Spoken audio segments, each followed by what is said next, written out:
Now, let us proceed to the lineup tonight, and we have some very familiar names. Joe Sterne, of course, is back with us. He's almost a household name in Maryland, and I want to be sure that I don't miss any of his background.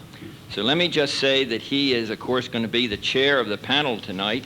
He's the editor of the editorial page of The Sun, a position that he has held since 1972. He began his career with The Sun in 1953, and his international experience has included stints as chief of both the Sun's London and Bonn bureaus and extensive experience covering Africa during the 1960s. A native Philadelphian, he has been active with the American Society of Newspaper Editors, the American Press Institute, and his alma mater, Lehigh University. Also on the panel tonight, and back once again from last year, is Charles W. Corddry, is a defense analyst for The Sun. The dean of the nation's defense correspondence, he has covered defense and foreign affairs for 49 years, first for UPI and then for the Baltimore Sun. He has been a panelist on the award-winning Washington Week in Review, and he has covered the Korean and Vietnam conflicts, NATO, arms control efforts, and the Reagan-era defense buildup and the post-Cold War era. He has won several awards, most prominently the Gerald R. Ford Foundation Prize for Distinguished Reporting on National Defense, Lifetime Achievement. A native of Salisbury, Maryland, Mr. Corddry is a visiting fellow on the college campus under the Woodrow Wilson National Fellowship Foundation program. And last, of course, but not least, is Mr. Richard O'Mara, has been the Sun's foreign editor since 1979. Previously, he was editor of the Sun's Sunday Perspective section for 3 years, a feature writer and chief of the Sun's Rio de Janeiro bureau from 1973 to 1975. From 1967 to 1973, he was the editorial writer for the Evening Sun. Mr. O'Mara has served as a writer and editor for a Buenos Aires newspaper and has worked for the United Press International in Washington.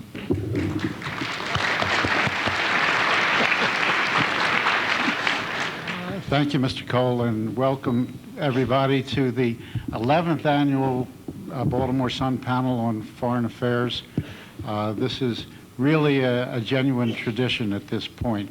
A year ago, we met at a moment of euphoria that is unmatched, certainly in the 11 appearances we have made before this group. At that time, the world was celebrating the demise of the Soviet Empire in Eastern Europe, the rise of democracy throughout an area that had known foreign domination and autocratic government and command economies that had stifled millions of people for many years.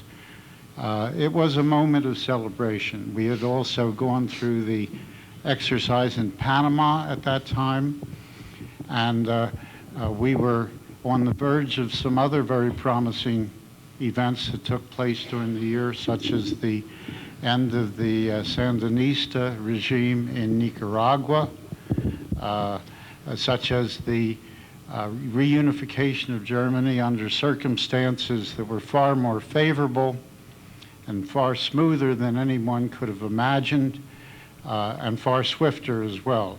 It was also a year in which we saw an extraordinary coming together of the Soviet Union and the United States in terms of cooperation on key matters of foreign policy.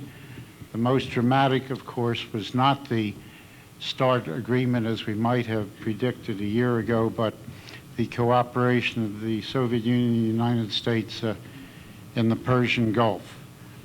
This is a factor that I'm sure my colleagues will talk about. It's been a decisive factor. All you have to think about is how this crisis might have evolved if we were in a situation of an adversarial situation of the kind that we had known for 45 years between the United States and the Soviet Union. We're here to talk about the post-war world, the post-Cold War world.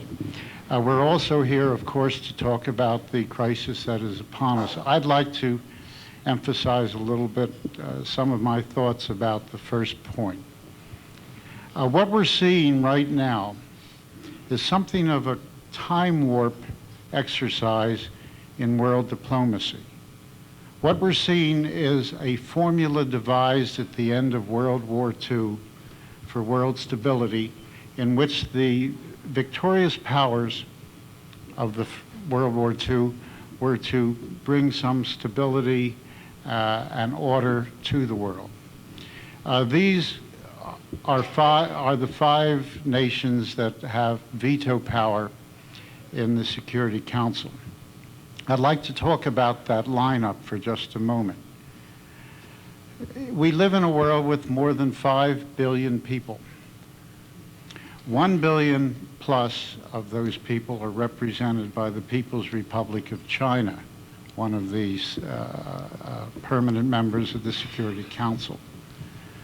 Another billion, or close to a billion, are represented by the 4 other nations that have veto power as permanent members of the Security Council.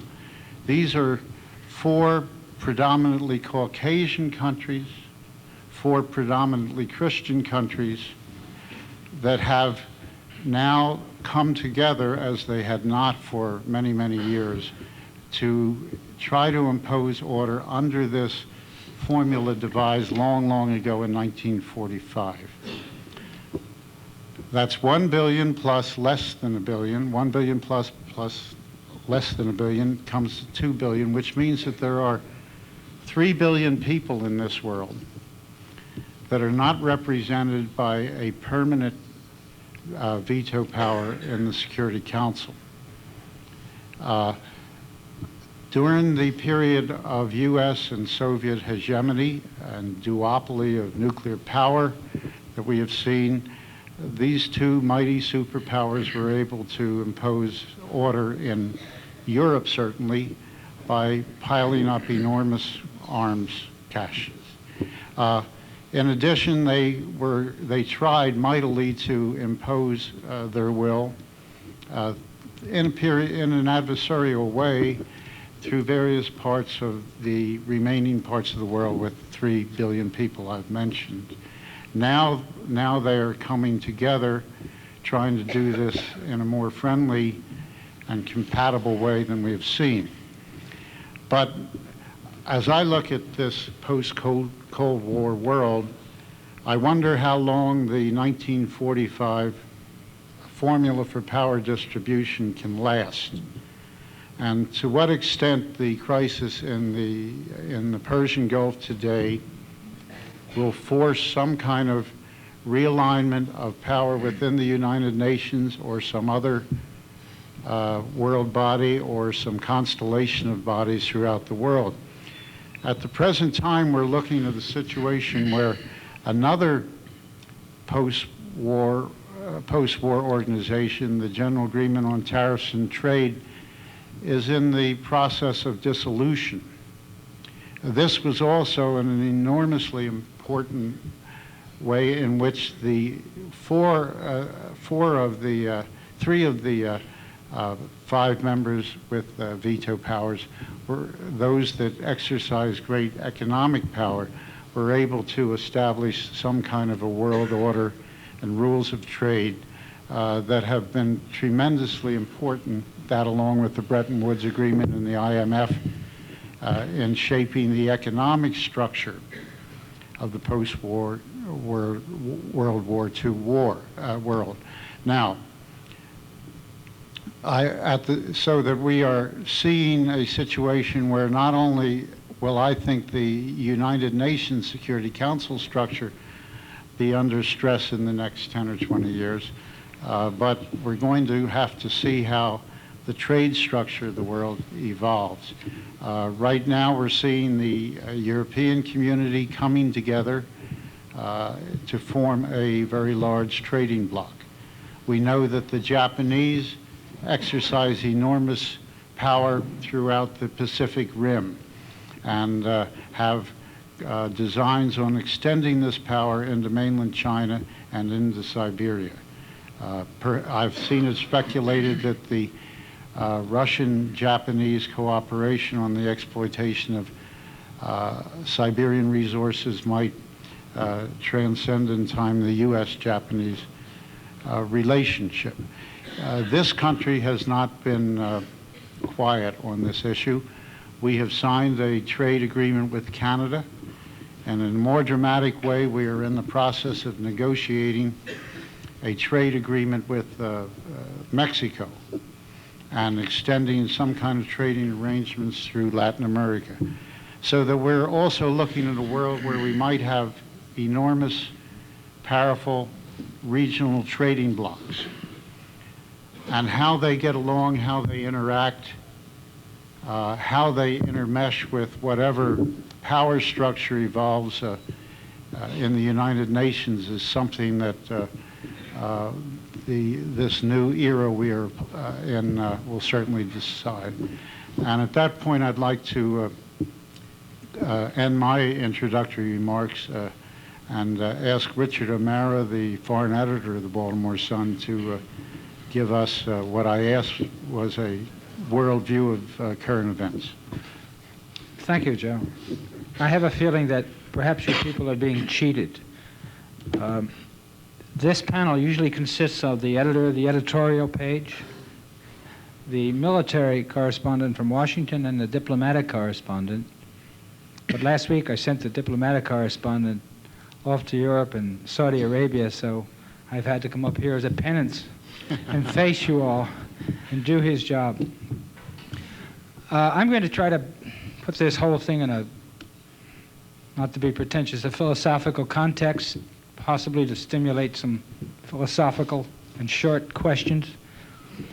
I've been running a foreign desk at the Baltimore Sun for nearly a dozen years. It is a job I often look upon as an exercise in chaos control. Each day as I come in, I am confronted with events unfolding around the world, usually violent or menacing events, and I spend most of the day trying to put them into some kind of sequence, some kind of understandable form. The Baltimore Sun has reporters home and abroad, tentacles, and a full complement in Washington. We have various wire services to call from. We have stringers everywhere. And the aim of the work on the foreign desk and the work of all those people is to make sense out of the disparate events that occur, to create, through a sensible explication, a description of the chaos, and then to present it to you out there who buy our newspaper and even read it. The work is daily. That's what journalism is about, the recording of daily events, the search for news and conflict. But that is not to say we do not search for the long threads of related occurrence, what the historian Paul Johnson called the great continuities. When we find them, they help us understand why things are happening the way they are. And once you understand the why, the chaos is less painful. In every way, it helps us if we believe there are reasons things happen. Chaos, in truth, is terrifying. Reason and order is the only defense against it. If we can determine the causes of events, we can banish that sense of free fall that chaos always confronts us with. Having been in this job for a dozen years, I have come to suspect that events do have primary cause. I almost feel a need to believe that, the way a monk who lives a squalid life has a need to believe in heaven. Wars and revolutions, aggressions, acts of terrorism, they are all linked to some basic impulse. Things don't just happen. Let me give you an idea what I mean. The period of the past 20 months, generally 2 years, have been especially active for us. More international crises have swept the front pages in that period of time than in any time since the end of the Second World War. From our point of view, it started with the emergence and oppression of the democracy movement in China in the early spring of 1989. The democratic student uprising in Tiananmen Square and its bloody suppression riveted the attention of the world. Having settled down after that by the middle of the summer, the world was then excited by the successful revolts of the people of the East European countries from the grip of the Soviet Union and from the grip of their own domestic oppressors. It started in Poland, rolled over to Hungary, rolled into Czechoslovakia, and eventually it took over Germany and led to the fall of the Berlin Wall and the subsequent reunification of Germany this year.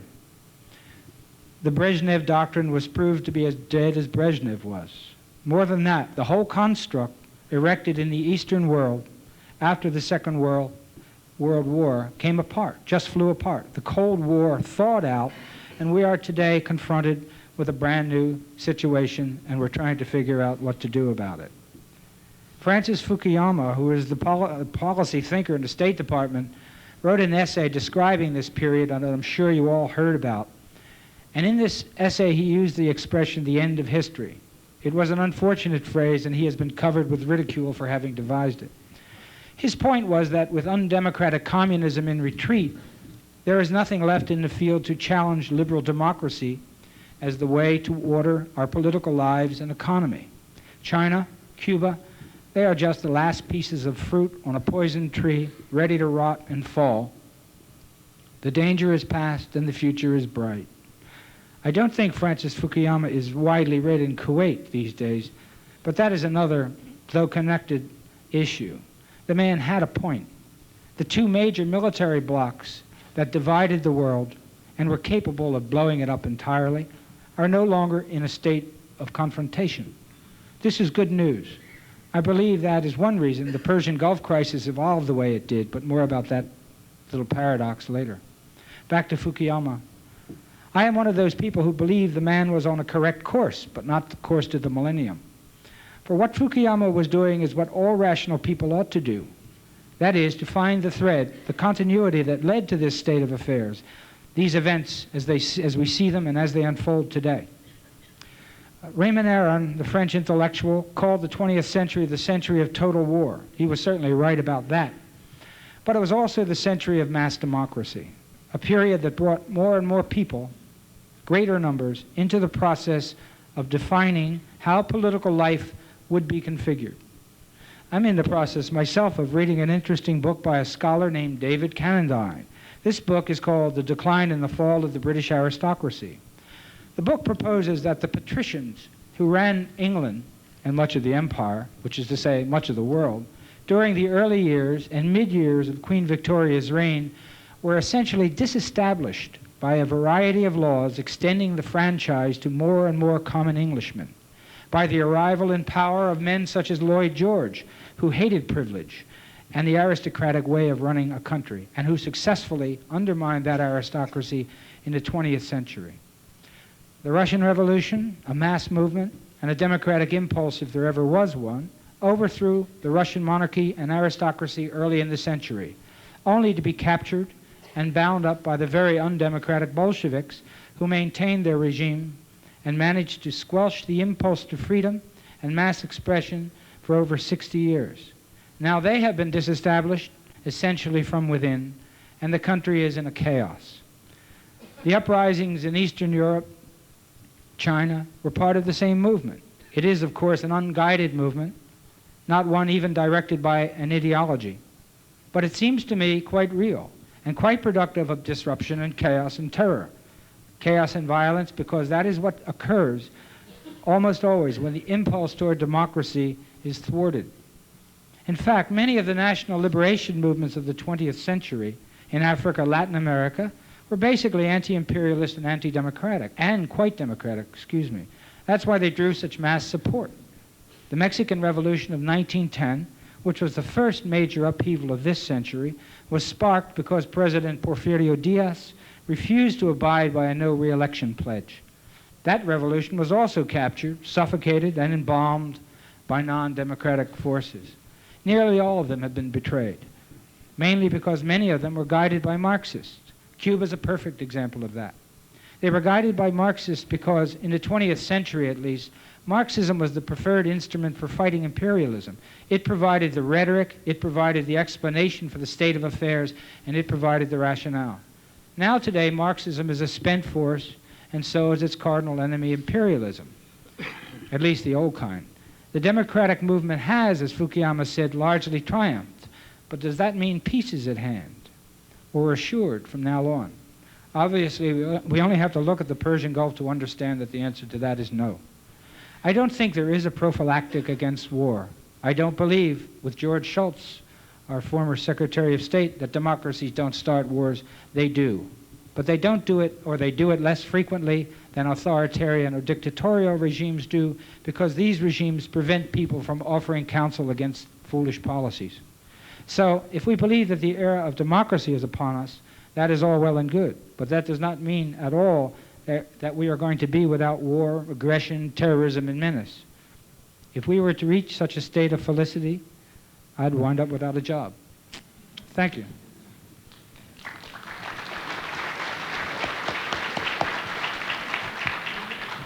Actually, Rich O'Mara is going to get another job. He's going to London for the Baltimore Sun in June. Charlie, it's yours. Thanks, Joe, and I'm glad to hear that Rich is going out there and find out what it's like at the other end of the line. Oh, to be going to London. I was struck when Joe was speaking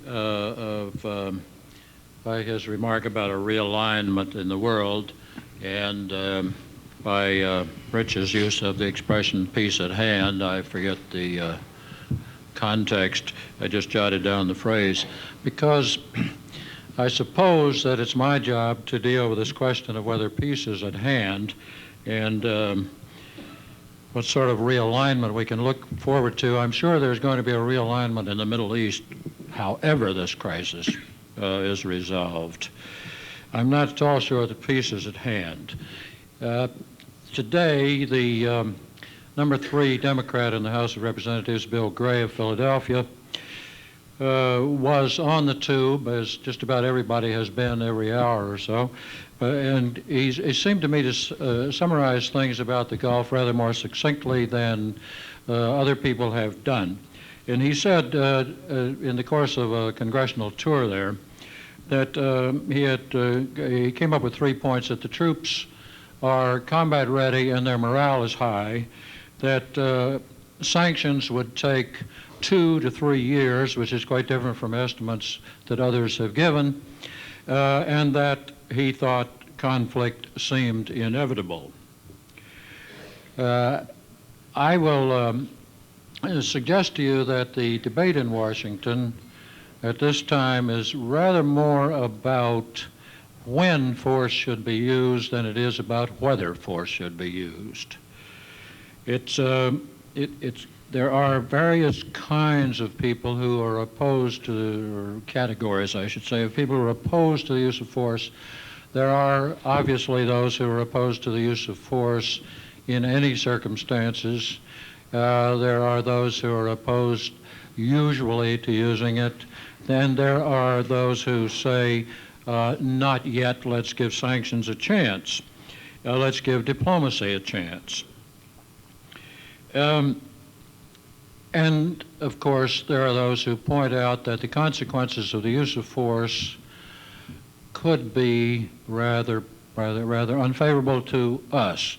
It's pointed out, for example, that while Pakistan has sent some troops to Saudi Arabia, there is an anti-American feeling expressing itself in Pakistan, and there could be a great deal of that throughout the Arab world if we don't do the thing in what they would consider as the right way. I think that yesterday in Geneva was probably a defining event in this whole unhappy episode up to now. 3 people that I know met today. One was a former Secretary of Defense, one was a former chairman of the Joint Chiefs of Staff, and one was my informant. And they reckoned that the chances of war after yesterday's events in Geneva had gone up from 60% to 90%. The United States was snubbed. The man who has promised that rivers of blood will flow and drown us regarded the president's letter as impolite. Americans don't take kindly to this kind of thing. So we have to hope that Perez de Cuellar will be able to pull something out when he gets to Baghdad, but the fact of the matter is that he can't rewrite the United Nations resolution which says they must go. So now what happens in Congress? There's going to be, I think, beyond doubt, a resolution that has Congress somehow in the act if the United States goes to war, as Congress should be, and as Congress, for all the talk outside the corridors of Congress, for all the talk about how Congress ought to be doing something, it hasn't done anything inside. So I think now you can expect a resolution to be put together which in some way authorizes the use of force, in some way authorizes all available or necessary means or whatever in accordance with the United Nations resolution, but also gives Congress a further say in the matter. But Congress doesn't like to have too much of a say in matters. It may very well require that the President certify that the sanctions are not working, and therefore he thinks it's time to use force. We don't know how the ultimate wording will be, and some reference was made in Charlie Cole's introduction to 49 years. I have to tell you it'll be 50 in December, so I don't know whether I'll be back here next year or not. But in all that time, I have been amazed at the capability of the American Congress to devise language that everybody can live with. And the trick here is to devise a resolution. We'll let the President do what he wants to do, but is worded so loosely that even Senator Kennedy might be able to vote for it. Now, let us suppose that we go to war. And I'm going to make this very brief. There has never been in the history of the world, I think, a war, whether this happens or not, but assuming it happens, that has been so well advertised, so much discussed. You watched all afternoon yesterday, except my colleagues who were working, but I watched a lot of yesterday afternoon on the tube, correspondents all over the place telling us, oh dear, they've met for 5 hours, they've broken for lunch. Let's be optimistic. They can't meet this long without solving the problem. Collapsed. Nothing happened. So let us suppose that this long advertised, rehearsed, studied, talked about war does happen. The only thing I can say to you is something that I suspect that you all already know. It will be unlike any war that there has ever been in its sheer devastation.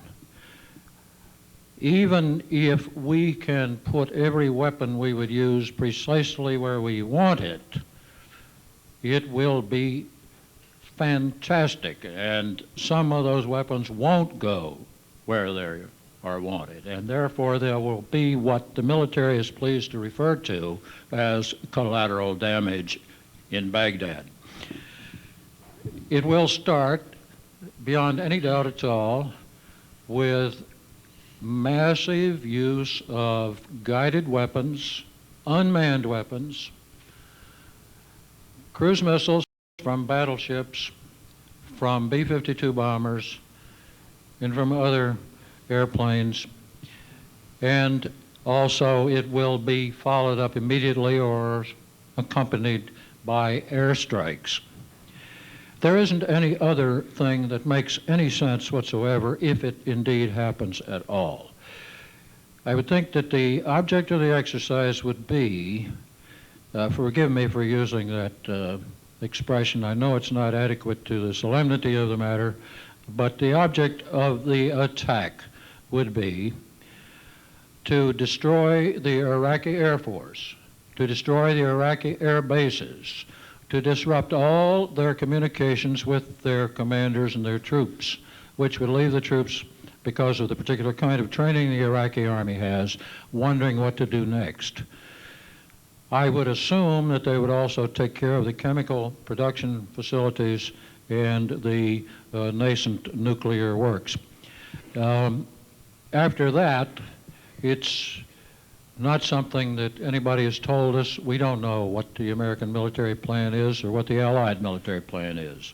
But it's vaguely possible, it seems to me, that after that, there might be a brief respite in which we would say, look over your situation, you haven't seen anything yet. Or if Iraq goes another path and decides that it will respond on the ground to these attacks in the air, they would be walking into the face of the most awesome ground weapons ever used in warfare. And I hesitate, no, I don't hesitate at all.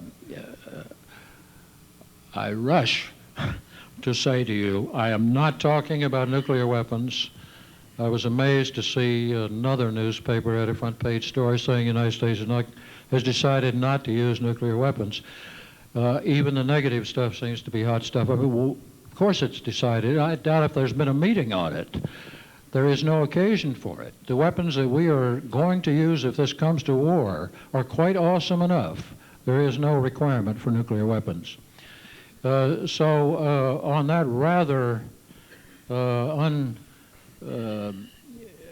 happy note, I think that will bring my remarks to a close, and thank you very much.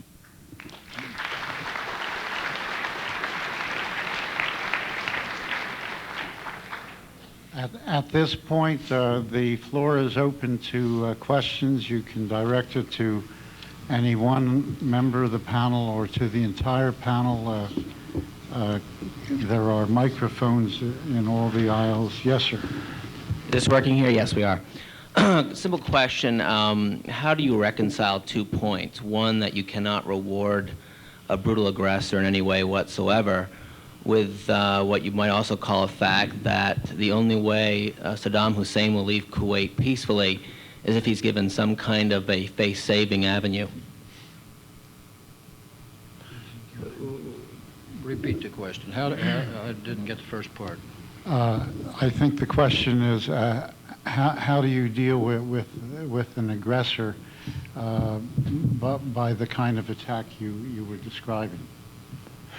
Is that it? No, I don't think so. I think the question was that how do you... No, I said, how do you reconcile 2 facts or 2 points? One, that you cannot reward, or at least our position is we cannot reward this kind of aggression in any way whatsoever, with the point that for Saddam Hussein to leave Kuwait peacefully, he will have to have some kind of a face-saving avenue laid out before him.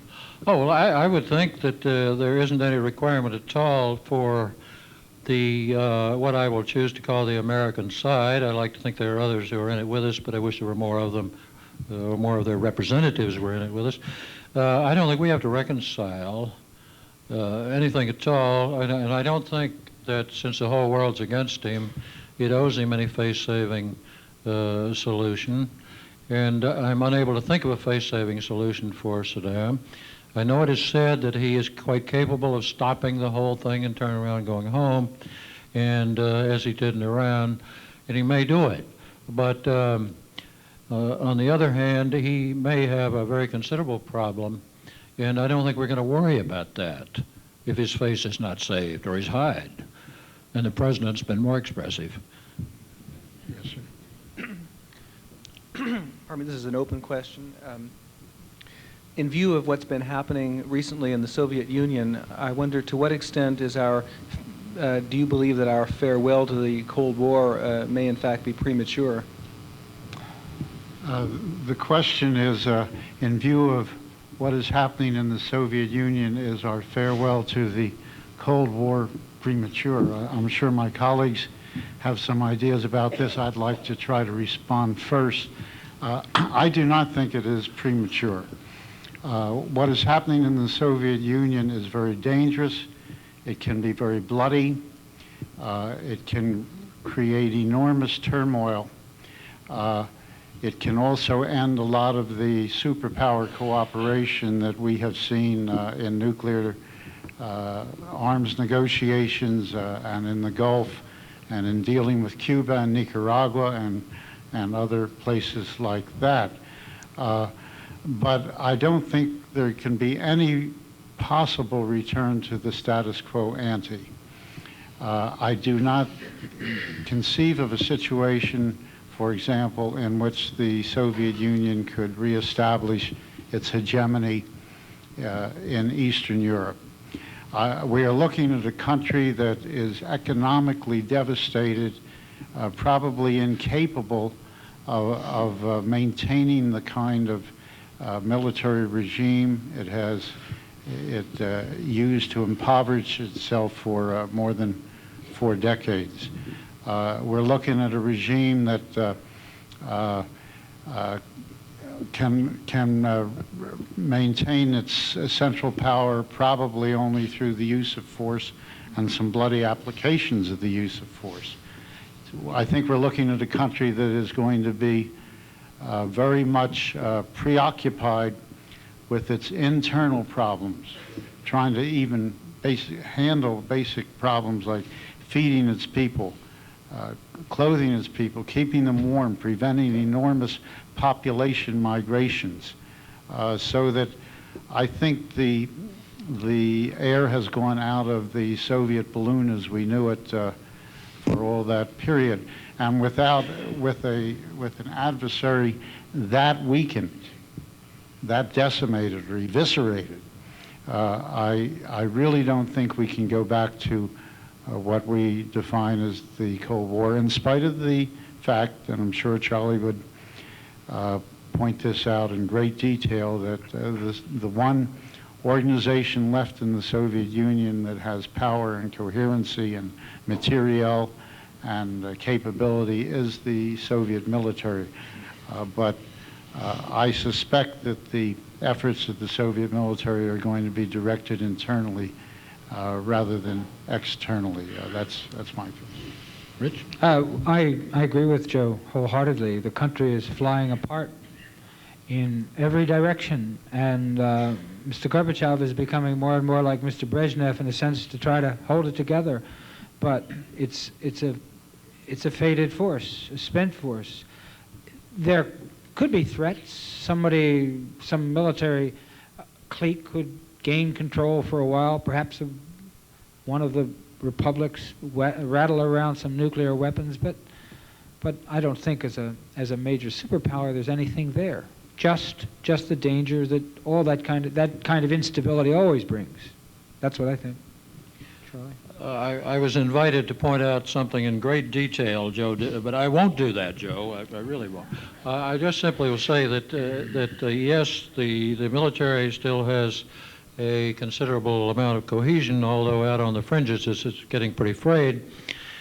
But this is one of the institutions that Gorbachev seems to be allying himself with, and I don't think this is a wholly good thing. And I will give you one thing to chew on or speculate about, and that is that because of the internal difficulties in the Soviet Union, don't be surprised if the Gorbachev-Bush summit meeting is put off from February to some other time. They may blame it on some difficulties with the nuclear weapons treaty, but it'll be mainly, I suspect, because of internal problems in the Soviet Union if it is put off. Yes, sir. Recently, we're noticing a explosion of ethnic nationalism. Could you speak a little louder, I said, please? we're recently noticing an explosion of ethnic nationalism in the Soviet Union and as well in the Baltic countries, which are tearing apart countries which had been, at least since the end of World War I, single countries. How do you think that's all going to be playing out, especially insofar as it's going to be affecting the stability of Eastern Europe and ultimately the stability of Western Europe?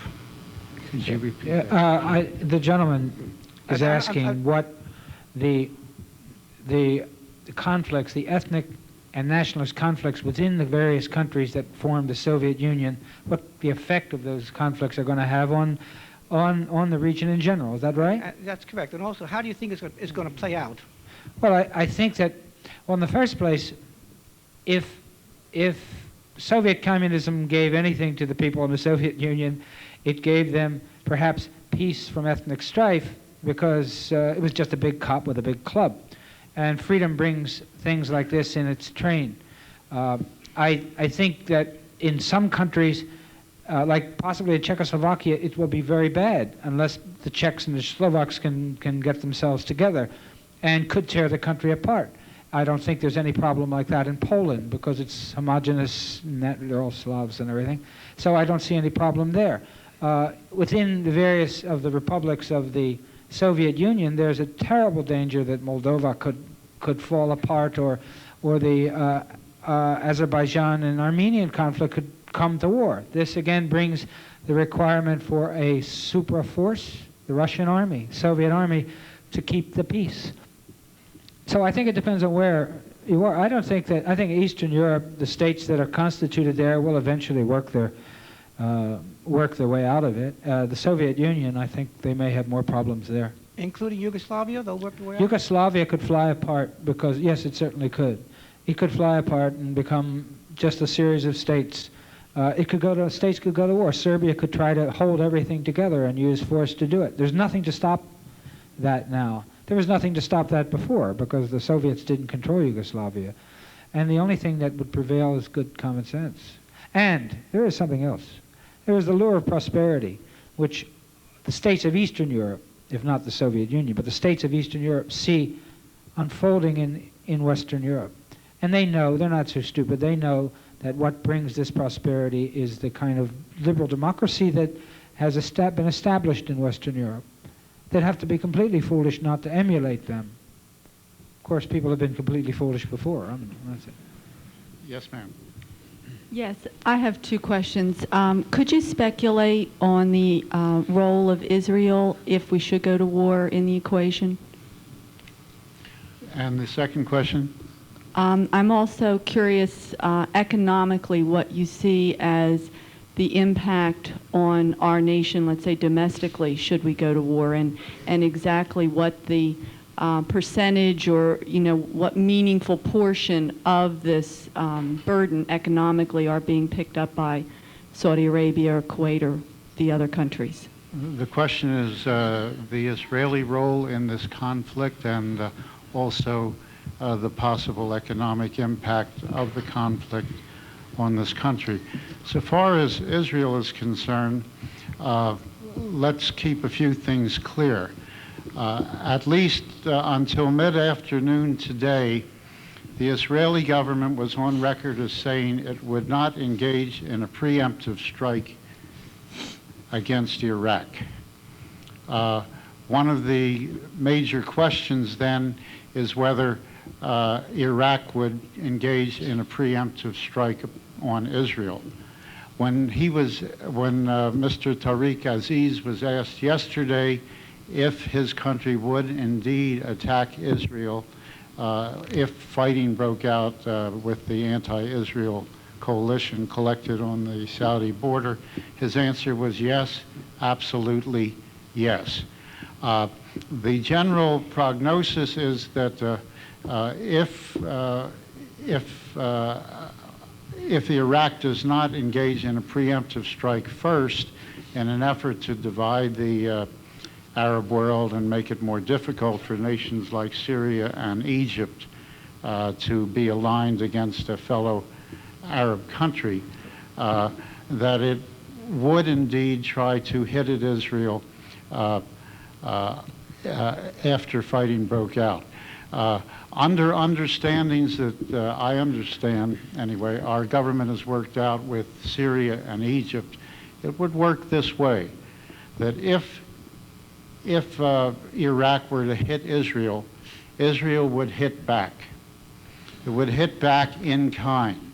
It would hit back almost on a tit-for-tat basis, an eye for an eye, or as Les Aspin said today, two eyes for an eye. But in any event, it would be an attack by Israel of limited duration. Now, it's Washington's understanding, according to Mr. Aspen and others, that if Israel confines itself to this kind of tit-for-tat response, that Egypt and Syria could live with it, and the anti-Iraq coalition would not lose its major Arab components. That's pretty much about as far as you can speculate in the future, at least as far as I can speculate in the future. So far as the economic impact of the war, as everybody knows who tries to invest in the stock market, it all depends on which economist you listen to. Charlie Schultz, who was an advisor to Democratic presidencies, has said on many occasions that if it is a short war, it probably will not have a devastating effect on the U.S. economy. That the Pentagon budget and payments by other countries can handle the situation of expending material and ammunition that we already have in place.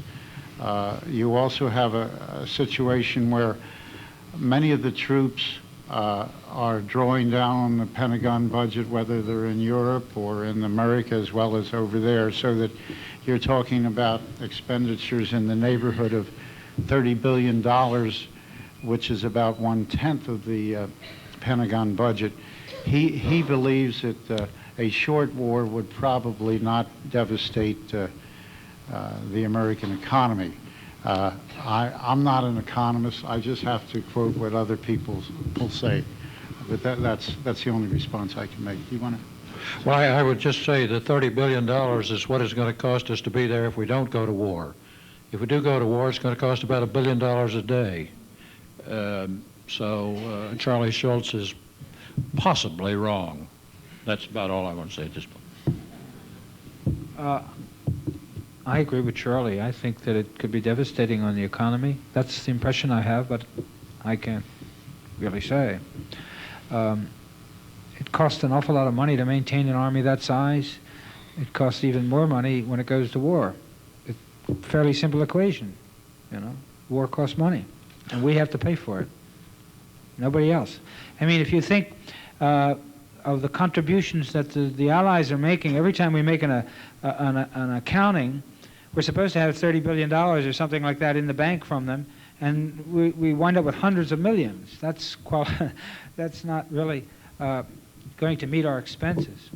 So your first question, I think, is, I can only stress what Joe said. I think that what Les Aspin said today was very, very important, because it is an article of faith, or at least the Iraqis have been broadcasting that if Israel attacks Iraq, the Arab world will rise up against it. But if you have two major Arab countries like Egypt and Syria agreeing not to strike at Israel if Israel strikes at Iraq, to me it completely undermines the Iraqi argument. Yeah. Yes. It seems to me that, and this is not meant as a criticism of our friends at the Baltimore Sun, but it seems to me that we are being over-informed with respect to the military options and the military aspects of this, and somewhat under-informed with respect to the sanctions. There must be a long list of things which the Iraqis are being deprived of in these sanctions or blockades, and they must be feeling the squeeze somehow. My question is it a real prospect that the sanctions can have an effect on the Iraqi economy and government and even their diplomatic decisions? Are you being over-informed on the military and under-informed on sanctions tonight or daily? Daily. Okay. I just wondered, Do something about that. the congressman we seem to enjoy quoting the most here for the moment, Les Aspin, has put it, I think, rather well in a white paper, and that is that the sanctions are working technically, but they're not working politically. They haven't caused anything to happen. But others have said that the sanctions are driving Iraq's gross national product down to by 50% and could be as much as 70%. I mean, it's a country that exports no oil, and that's the only thing it can export, except possibly grapes, I guess. And it's not importing anything, or if it is, not very much, is getting by. And yet, I mean, it's there for you to see that it has had no political effect whatsoever on Saddam Hussein. So I don't know whether there may be a great deal more to say, but I'm not quite clear in my mind what it is, and so I'm passing off to the left here. I'll take that, Pat. I think that nations live by trade, but so do people. And if you look at Iraq, you see that it's got a very long border with Iran and a very long border with Turkey and a very long, or at least a large border with Jordan. All of those countries, two of the countries are officially opposed, all three officially opposed to trade with Iraq, but there aren't very many Jordanians or Turks or Iranians who are. And they're the people who carry out the trade. You can go into Baghdad and you can buy an Amstel beer, and it came from Jordan. Or you can get fruit from Iran, and you can get stuff from Turkey. Those people have been smuggling and traveling back and forth across borders for centuries. And declarations at the United Nations, declarations made in Ankara, in Amman, or in Tehran won't stop that trade. And I don't think that in a country that's run like the way Iraq is by the Ba'athist Party has got a government that's going to be responsive to the fact that people aren't getting everything they want. And the sanctions would never bring the Iraqis to heel either way, and the coalition would disappear or would weaken. Yes. There's one other point, that if the sanctions were kept on for long enough, and this is the problem, they would weaken the Iraqi armed forces. But the point is how long. And as I say, Bill Gray came back today with 2 to 3 years as one estimate. And also, if the sanctions stay on long enough, it also weakens a lot of other countries in the area, some of which are our friends. I recall that the Soviet military once seized the moment to make a very bold move on another occasion when the war was distracted by, when the world was distracted by war in the Mideast. I have in mind, of course, the Russian invasion of Hungary during the 1956 Suez Crisis. My question is this: in your informed judgments, what are the chances that the Soviet military might seize the moment of war in the Gulf to move against political and economic reformers in the Soviet Union?